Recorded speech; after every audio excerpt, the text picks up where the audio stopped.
He doesn't even have his jacket on. Hold on. Ooh. Color charts. So good morning, everyone. Doug Ford's war on the environment will take Ontario back almost a decade on greenhouse gas emissions, sending us right back to the coal-burning era. Evidence from the latest IESO forecast shows the hard-won gains made by eliminating coal-fired power plants will be wiped out. By 2038, as the chart on the screen shows, we'll be back to 2011 levels of emissions from the electricity system. Doug Ford has cancelled 750 renewable energy projects, costing Ontarians $231 million. On top of that, he wants to rip down the almost complete Nation Rise wind farm that would have added 100 megawatts of power to the grid. The province will now face a shortfall of energy as soon as 2023. Without new renewable power, Ontario will be forced to ramp up gas-fired power plants that will produce more greenhouse gas emissions, and at an even higher price compared to wind energy. Families already struggling with skyrocketing hydro bills, thanks to the Liberals privatizing our electricity system, will be the ones on the hook. New wind projects in Alberta and Saskatchewan are now producing power for under 4 cents per kilowatt hour. Energy from gas-fired power plants costs over double that, more than 10 cents per kilowatt hour. Doug Ford is making the problem much worse, not better.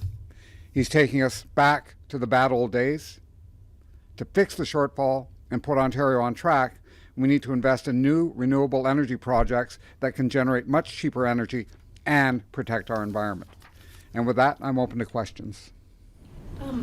Didn't the previous Liberal government's last long-term energy plan also predict a shortfall in generation around that same time? They did. That's correct.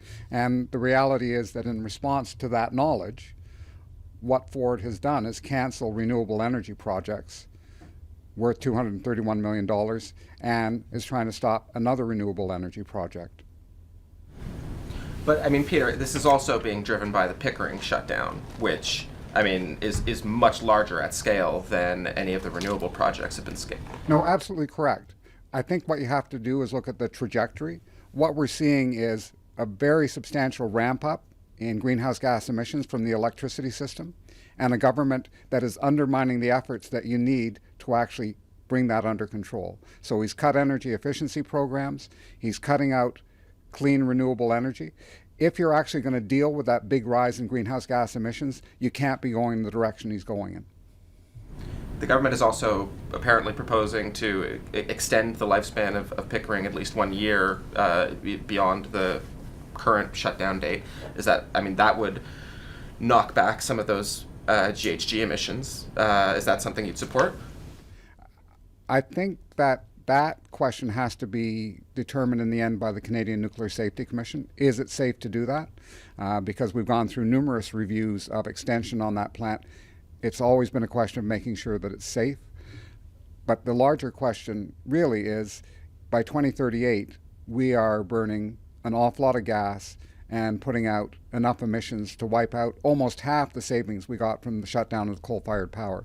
So an extension of 1 year here or there on Pickering is not going to change this larger picture. But to John's point, wouldn't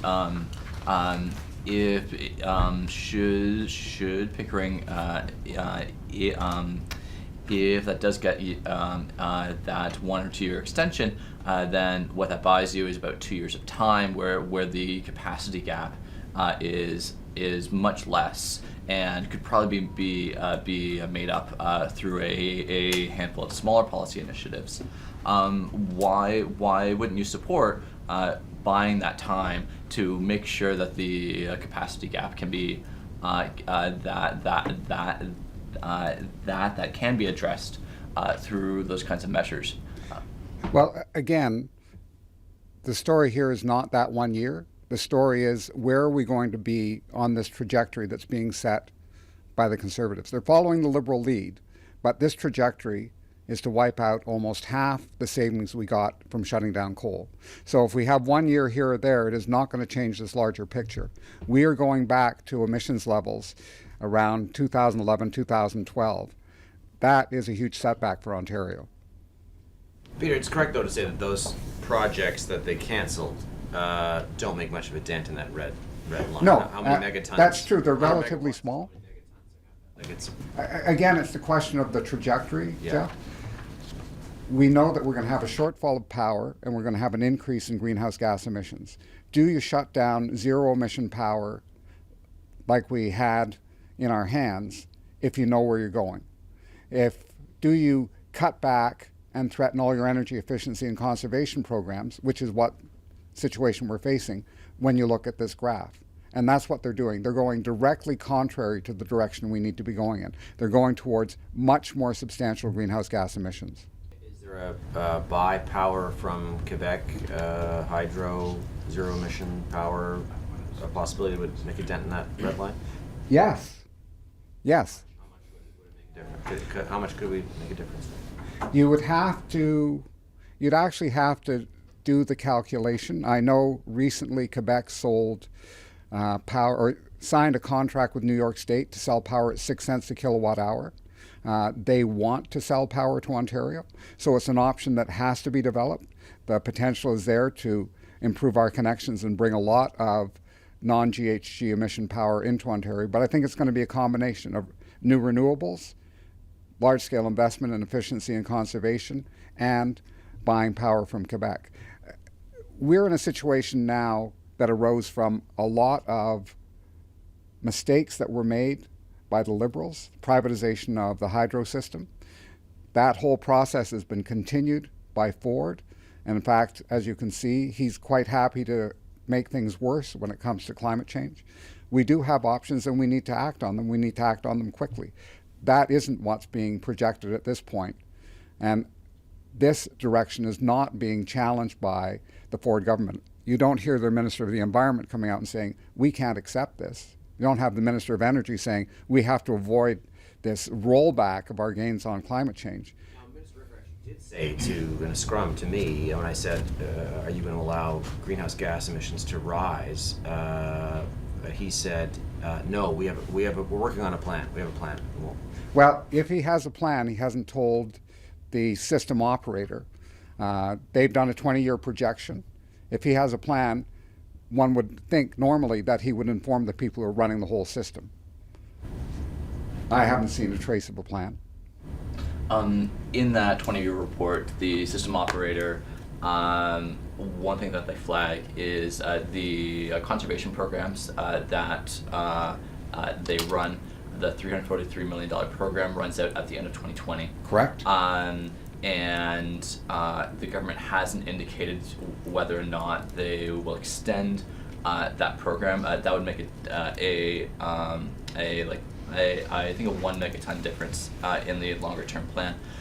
Would you call on the government to make that plan permanent? They should. They need to invest heavily in energy efficiency and probably at a higher level than has already been planned by the ASO. They need to invest in new renewable generation at a much lower cost than gas-fired power. We have a dual problem here. We have a problem of lack of affordability, and we're going to ramp up power that's going to cost us 10 cents a kilowatt hour when we can get power at 4 cents or less per kilowatt hour, 6 cents if you're talking Quebec, 2 cents if you're talking energy efficiency. There are a lot of options before us that would allow us to save money as well as avoid going backwards almost a decade on our greenhouse gas emissions. Another topic. The government seems to be overpaying a lot of parents for the school strike initiative, the support for parents program. Some are receiving, $100 when they should have received $25. Some are not receiving money at all when they should have received at least $25 to $60. What do you make of this? The government is blaming a computer glitch. I think you're going to have to ask them in greater depth why they've set up such a program with obvious failings. It seems clear to me that their focus is not on solving this conflict and getting the schools back into shape. They seem to be trying whatever method they can to ramp up this conflict with teachers and education workers. Don't be surprised if there are problems that come out of a plan that doesn't make sense.